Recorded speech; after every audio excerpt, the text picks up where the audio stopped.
ఏమో అక్క, మమ్మల్ని అయితే ఎవరు చూడలే. ఆయన మా గురించి అన్నకి ఎవరు చెప్తారు చెప్పు. సరే గాని మీరిద్దరు లవ్ చేసుకునే విషయం అన్నకు తెలిసిందానే మరి? ఓ అక్క, మెల్లగానే. ఒకవేళ అన్న వాడిని విన్నాడు అనుకో, నన్ను సావ కొడతాడు. అవునా అనే చెల్లె, మరి అన్నకి ఏమని చెప్పి కవర్ చేసినవే?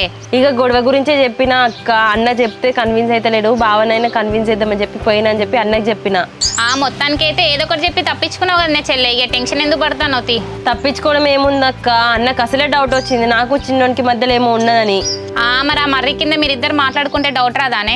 సరే కానీ ఈ కంచెలైనా జాగ్రత్తగా ఉండు కొంచెం. సరే అక్క, కాకపోతే అన్న ఏమైనా చెప్పిండు అనుకో నా గురించి, నాకే సపోర్ట్గా మాట్లాడు. నాకు తెలియదు ఆనే చెల్లె, నువ్వు చెప్పాలనా? నీ మాట్లాడేది నీ మాట్లాడతా కానీ నువ్వైతే టెన్షన్ పడకు. సరే అక్క, కాకపోతే బావనే బాగా ఫీల్ అయినట్టున్నాడు. అన్న ఇష్టం వచ్చినట్టు మాట్లాడిండు. ఏంగా తీయ చెల్లె, ఇక అన్న కోపం తెలిసిందే కదా, ఆయన అర్థం చేసుకుంటాడు తీ. సరే అక్క, కాకపోతే మనం గొడవలు ఆపే కొద్దీ ఎక్కువనే అవుతాం కానీ తగ్గుతలేవు గొడవలు అయితే.